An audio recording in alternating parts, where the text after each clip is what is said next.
काही गोष्टी आपल्याला लगेच पटतात, तर काही गोष्टींवर आपला विश्वास बसायला फार उशीर लागतो. तुमच्यापैकी अनेकांना ही गोष्ट कदाचित खोटीही वाटेल.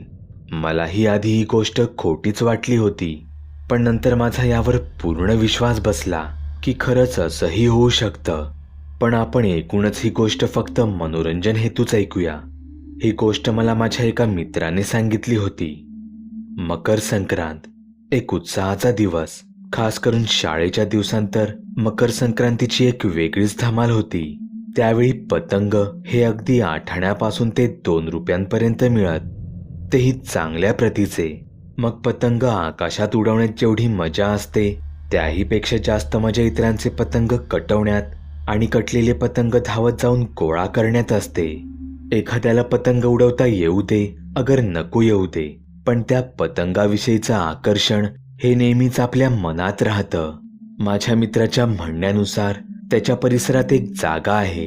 त्या जागेवर मकर संक्रांतीच्या दिवशी काही ना काही विचित्र भास होतच असतात. अनेकांना तिथे वेगवेगळे अनुभवही आले आहेत. ती जागा म्हणजे 2 इमारतींमधली एक अरुंद वाट.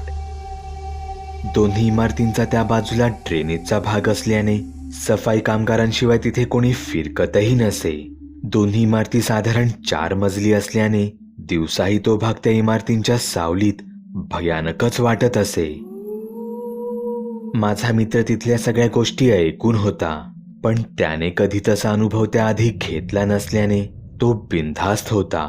तो दिवस मकर संक्रांतीचा. मुलं टीम करून पतंग उडवत होती.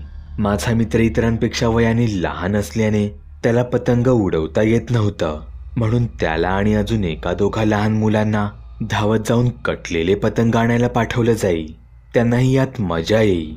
तेवढ्यात अचानकच एकाच वेळी 2 पतंग कापले गेले.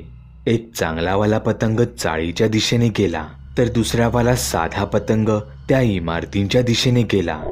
माझा मित्र दुसऱ्या पतंगाच्या पाठी इमारतीच्या दिशेने पळाला. पतंग दोन्ही इमारतींच्या त्याच मोकळ्या जागी पडला होता. मित्राने इथे तिथे पाहिलं. दुपारची वेळ असल्याने तिथे कोणीच दिसत नव्हतं. माझा मित्र सावधच त्या वाटेने आत शिरला. सर्वत्र घाणीचं साम्राज्य होतं. पतंग समोरच दिसत होता. अचानक त्याला कसलेसे भास होऊ लागले, जणू तिथे कोणीतरी असल्यासारखे. अचानकच माझ्या मित्राच्या डोळ्यांवर अंधारी येऊ लागली. उन्हात खेळत असल्याने ते साहजिकच होतं, पण त्याला आता समोर काहीतरी विचित्रच दिसू लागलं. त्याच्या समोर एक मुलगा बसला होता. त्याच्या गळ्यावर मोठी जखम दिसत होती, ज्यातून थेंब थेंब रक्त पडत होतं. तो पतंग त्याच्याच हातात होता. हे पाहून माझ्या मित्राला भोवळच आली आणि तो धाडकन खाली कोसळला. पुढे काय झालं हे त्यालाही आठवत नाही. त्याला फक्त हे आठवतंय की त्याला त्याच्या घराजवळ बसवून त्याचे मित्र त्यावर पाणी मारत होते. तिथली गोष्ट ही फार विचित्रच आहे. काही वर्षांपूर्वी ऐन मकर संक्रांतीच्या दिवशी रस्त्याकडेला राहणाऱ्या मजुरांच्या मुलांमध्ये भांडणं झाली. भांडणाचा विषयही पतंगच होता. असं बोललं जातं, या क्षुल्लक भांडणातच त्यांतील 2 मुलांनी एका मुलाच्या गळ्याभोवती मांजा गुंडाळला. नकळत झालेल्या या झटापटीत त्या मुलाचा गळा चिरला गेला आणि त्यातच त्याचा मृत्यू झाला. तर काही लोक म्हणतात पतंग उडवताना मांजाने त्याचा गळा चिरला गेला. माझ्या मित्राने ही गोष्ट मला सांगितली, पण माझाही यावर विश्वास बसला नाही. म्हणून पुढच्याच मकर संक्रांतीच्या दिवशी मी त्याच्या परिसरात त्याच इमारतींच्या दिशेने गेलो. त्या परिसरात दिवसाही खरंच खूप अंधार वाटत होता. तिथे गेल्यावर आपोआपच काहीतरी वेगळीच भीती मनात येईल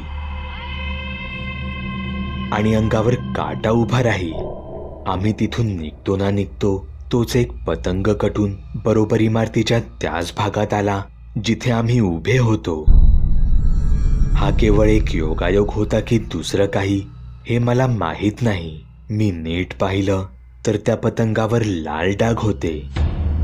तो रंग होता की रक्ताचा डाग हे मला आजवर कळालेलं नाही, पण ते पाहून आम्ही त्यावेळी जीव घेऊन धावत सुटलो होतो.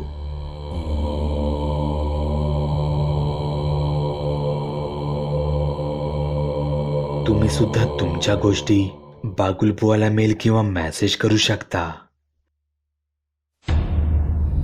बागुलबुवा. चॅनल सबस्क्राईब करण्यासाठी इथे क्लिक करा, जेणेकरून तुम्हाला भूतांचे प्रकार, गोष्टी, सिनेमे यांबद्दलचे नियमित अपडेट मिळत राहतील. इतर व्हिडिओ पाहण्यासाठी इथे क्लिक करा. व्हिडिओ लाईक, कमेंट आणि शेअर करायला विसरू नका.